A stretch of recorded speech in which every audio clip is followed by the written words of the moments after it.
Good morning, my name is Josh from Cyclones Oz, and I've got another detailed forecast update coming your way for Sunday the 30th of November 2025. Severe thunderstorms are no longer expected in southeast Queensland today, but we could be talking about a gnarly outbreak of potentially dangerous thunderstorms through parts of the Capricornia Coastline, which will throw areas along the Hervey Bay area, Bundaberg, Rockhampton, Gladstone into the mix for some strong thunderstorms. We've got some heavy rainfall up in towards far northern Queensland, and the potential for some significant rainfall coming through next week as well. All the details on these weather events, plus more coming up in today's weather forecast update. If you are brand new to my channel, please do consider subscribing. But let's get stuck into the Capricornia situation right now. You can see already a couple of thunderstorms have been bubbling away here and there, including one right now well to the north of Hervey Bay. In fact, they had a good thunderstorm come through at about 4:30 this morning, and a couple of good thunderstorms on the burner towards the north of Rockhampton and towards the east of Ogmore.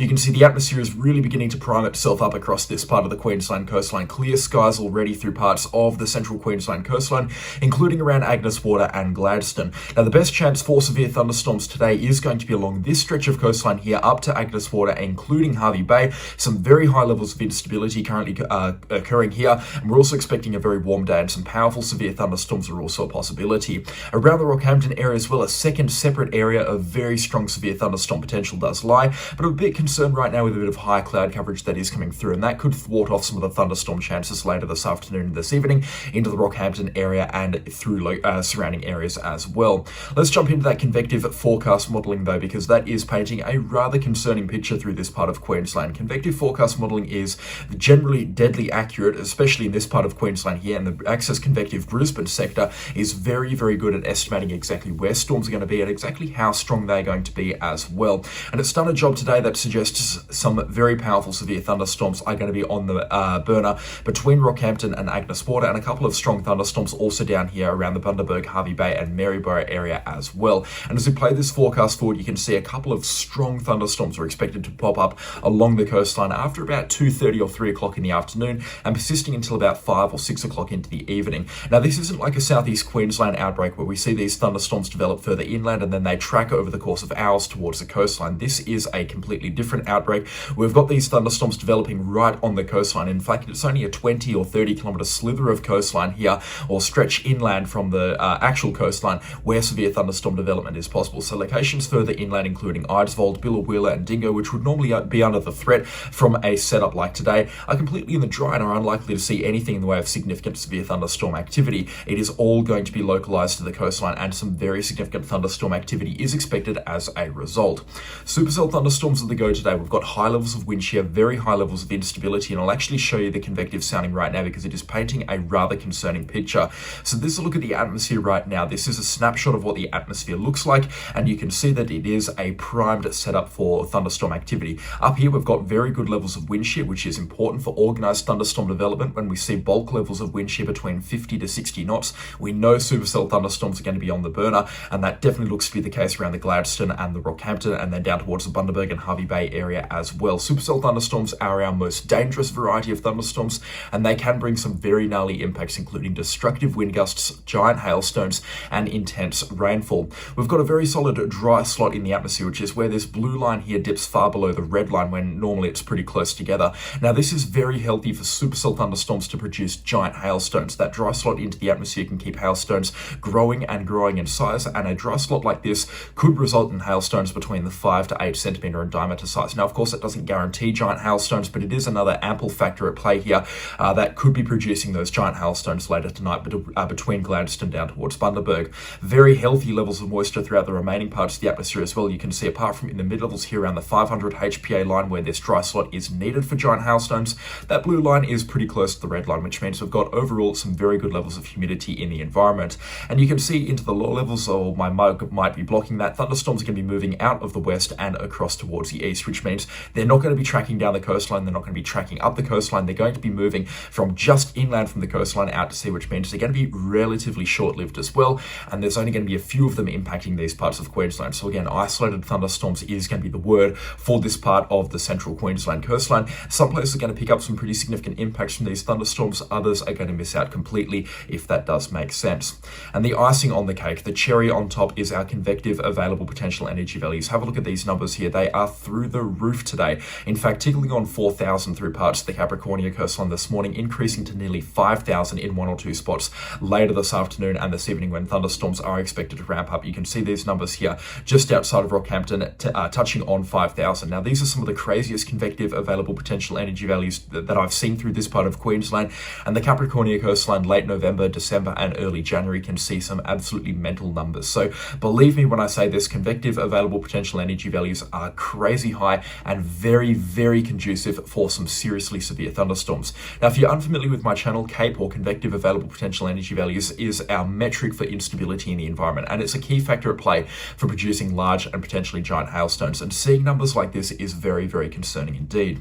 So to summarize all of this forecast up, it is going to be a slither of coastline here between Rockhampton, just maybe out towards the Ogmore area rather, down towards Hervey Bay, the Fraser Island area, including Maryborough, and down towards Tyro and Tin Can Bay. In this black line here, where severe thunderstorm development is likely to occur later this afternoon and this evening, and severe thunderstorms that do get themselves going, especially further north and also around the Bundaberg area. There's kind of those two little bubbles that are expecting the strongest severe thunderstorm activity today. If they can get themselves going, we're going to be talking about some very strong, potentially dangerous severe thunderstorms. And of course, if very dangerous severe thunderstorms do develop, I'll be running live coverage on these. So stick around for that. Make sure you are subscribed for the latest and greatest information on these thunderstorms. We will be tracking them live because that's the only way to be properly covering these severe thunderstorms when they do begin to develop. It's going to be an interesting one already. Some good thunderstorm activity on the bubbler here towards the north of Hervey Bay. A bit of cloud here and there just outside of Gladstone and Agnes Water, and that's why my forecast is just a little bit more conservative for those locations, but already looking like a primed day. And as this dry line draws closer to the coastline after 2 or 3 o'clock, we're going to see some pretty significant thunderstorm activity develop into this part of the Capricornia coastline. The good news is for Southeast Queensland, it's going to be a dry one. We're not expecting thunderstorm activity through Southeast Queensland today. It's very unlikely to occur. If it does happen, it's going to happen towards the north of Brisbane, along parts of the Sunshine Coast, and just inland from the Sunshine Coast as well into the Sunshine Coast hinterland and inland from Noosa, for example. We're not expecting strong thunderstorms either today. It's a lot more stable through Southeast Queensland this afternoon. That's why thunderstorm activity is just not expected. So what happened to yesterday's thunderstorms? Well, there definitely was a little bit of confusion in the forecast yesterday. It was an absolutely awful forecast to be left to make. It was very, very challenging indeed, but that cloud cover really did thwart things off. But I was also of the opinion that because that storm front basically once it got over towards the Toowoomba area weakened and fell apart completely, moving through Brisbane, that first line was a complete fizzer. I thought that once that cloud cover would clear off, which was forecast to happen around 12 or 1 o'clock, it would be fine and severe thunderstorm development would be primed and ready to roll through parts of southeast Queensland, and especially inland as well towards the north of Toowoomba up towards Kingaroy and inland towards Chinchilla. Now, spoiler alert, we did get some good thunderstorms developing through here. In fact, some heavy rainfall was reported and even some small hailstones outside of Chinchilla. So some nearly severe or borderline severe thunderstorms did actually occur towards the northwest of Toowoomba and west of Kingaroy out towards Roma and Chinchilla. It's just that those severe thunderstorms never really got themselves going, and those long track supercell thunderstorms had an impossible task to do, was to get themselves going in that relatively stable and also a lot cooler environment compared to expected. I mean, yesterday's forecast maximum in Brisbane was 34 degrees, and I believe the bulk of suburbs only got to about 30 degrees at the absolute warmest in Ipswich, and the coastal locations barely touched on 28, so about 6 degrees cooler than expected into the Brisbane and the Gold Coast area, and that's why severe thunderstorm chances were again really very much killed off through southeast Queensland. If it got to 34, those severe thunderstorms would have been the go, and it's just another case of sometimes the forecast, all signs point to severe thunderstorms, or all signs point to no severe thunderstorms, and they develop or they don't develop, they fall apart. It's an interesting world out there in the weather world. Thunderstorms are by far the most unpredictable weather phenomena that we have. In fact, it's probably easier to predict lightning at this point in time than it is to predict thunderstorms. And keep in mind as well, our storms in southeast Queensland this storm season so far have definitely had a mind of their own. So again, another very difficult forecast, but I'm happy with what we got right, particularly towards the northwest of Toowoomba and inland from Kingaroy and Chinchilla. This little pocket here did have some little gnarly thunderstorms, and it was good to see them come through on the forecast as well. This was definitely the area to be watching for thunderstorm activity yesterday, and I'm also happy with the refinements that we made throughout the day, including cancelling the risk for the scenic rim when it became evident that that cloud cover was not going to clear off before 1 o'clock. Again, very, very happy with how well I did for yesterday's forecast as well. And if you've got any feedback or comments or opinions as well, then leave them in the comment section down below. I'll make sure that I get back to everybody today. It's a pretty quiet day on the storm front until these things ramp up into the Capricornia coastline. Now, looking ahead, in fact, it's going to be a dry week through southeast Queensland. There's no rainfall or storm activity on the forecast until at least next weekend, and even then, next weekend looks to be a little bit bit tamer than what we were looking at yesterday. Sunday is still a day that I'm a little bit concerned about, though. I mean, if we have a look again at this convective sounding here, it is a pretty conducive setup for some significantly severe thunderstorms, and Sunday really could produce some absolute whoppers here into the Brisbane and the southeast corner of Queensland. A very moist environment, and again, if we cross-reference this with convective available potential energy values, looking very healthy indeed through parts of southeastern Queensland. Some of these numbers here well above 2,000. This is where we start getting towards high-end severe thunderstorm development. So Sunday is going to be a day to watch for some potentially seriously severe or even dangerous thunderstorms through southeast Queensland. So keep Sunday the 7th of November on the back, the 7th of December rather, on the back burner. We may be talking about a pretty gnarly outbreak of thunderstorms through southeast Queensland, although at this point in time it's still very difficult to say exactly what type of thunderstorms we're going to be seeing and how strong they're going to be. Now, keeping things Queensland focused up into the Cape York Peninsula, we do have some rainfall on the forecast, and in fact next week could shape up to be quite a wet one through parts of the Capricornia Coast and the Cape York Peninsula. We've been tracking over the last couple of days the potential for a low pressure system to develop here just offshore from the Daintree rainforest, and that will then begin funneling rainfall into the Capricornia Coast, and in what could be the first true wet season slash summer semi-monsoonal rainfall dump through parts of the Capricornia Coast, we could be talking about some half decent rainfall accumulations. In fact, if we zoom right in here onto the forecast, modelling up to 100 millimetres is now on the cards for Innisfail, and nearly 100 millimetres is on the cards for Tully, and I imagine some surrounding locations here around the Johnston area are looking at closer to 150 or even up towards 200 millimetres of rainfall. So let's break this down for you right now. We've had some pretty gnarly storm activity through the Cape York Peninsula, and today's forecast will be no different, particularly further towards the west, but also through parts of the Atherton Tablelands. Now, this rainfall is not contributing to our Capricornia Coast rainfall.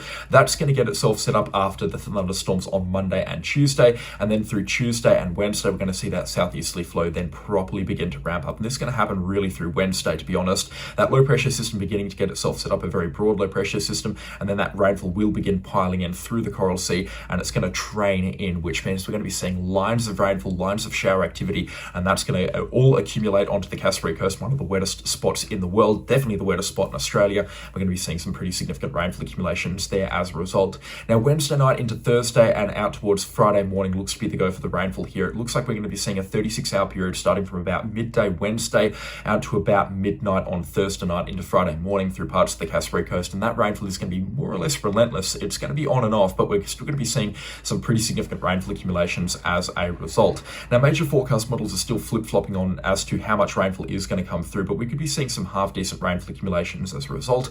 The GFS has this rainfall more northerly based here into the Daintree rainforest. The Icon forecast model also has it more northerly based into the Daintree rainforest, and the Access convective here is a bit of a mix of both through the Capricornia Coast and into the Daintree rainforest. So it's still a little bit too early to say for sure exactly where this rainfall is going to occur, but it's going to happen somewhere north of Cardwell up towards Cooktown. It's not expected to be a flooding concern, and I think the risk of flooding is very, very minimal at this point in time, even if we do see 300 millimetres occurring. But it's going to be a wet night Wednesday night into Thursday morning. It's going to be very wet indeed, and some places could be picking up closer to 200 millimetres of rainfall in just that period Wednesday night into Thursday morning as this rainfall trains in.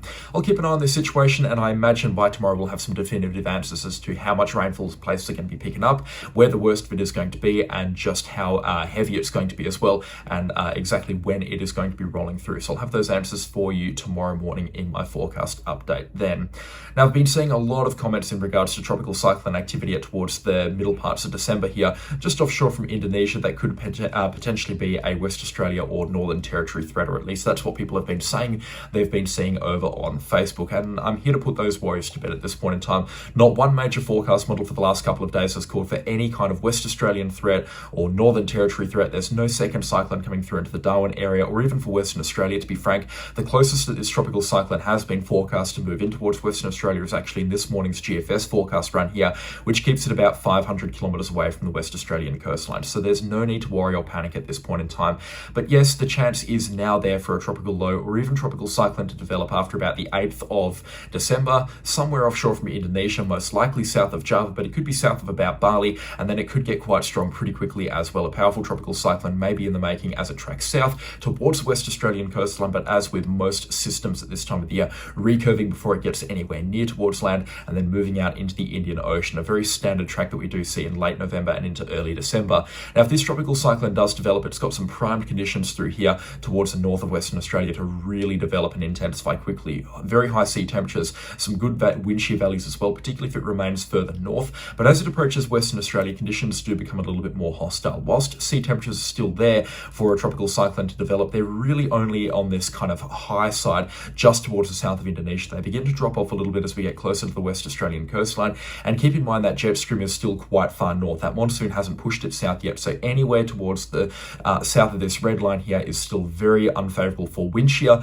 and wind shear is hostile to tropical cyclones. So a tropical cyclone passing south this red line would not last long at all. I think for Western Australia, though, this completely eliminates the risk of a Pilbara landfall. The risk of a Kimberley landfall is still there, but it's kind of that 1 to 2% type measurement instead of that 20 or 30% that some places are putting the number on at this point in time. It's still a situation that I'd like to monitor closely, and I'll keep close tabs on the situation, but in terms of a tropical cyclone threat for Western Australia, very, very minimal at this point in time, but I'll keep you posted nonetheless. Of course, a massive thank you to the channel sponsors. Their names are on screen right now. Over 350 of you. Can you believe it? What an incredible list and what an incredible milestone for Cyclones Oz. So thank you very, very much to everybody that has clicked the join button and also clicked the subscribe button as well recently. I am very, very grateful for all of you. To anyone that I've upset you from yesterday's forecast, I really hope that that's not the case, but I imagine some people would still be upset. I do apologize profusely for that. But again, it's just the weather. It's unpredictable and there are things that we just cannot control, and yesterday's forecast was one of those examples. I do hope that I can make that up for you, so consider sticking around, and I do really, really appreciate all of the kind words and the feedback from yesterday as well. And if you've got your own feedback as well, then please let me know in the comment section down below. I'd love to hear your opinion. But that's going to be all for me today. I'll catch you on the next storm. Goodbye.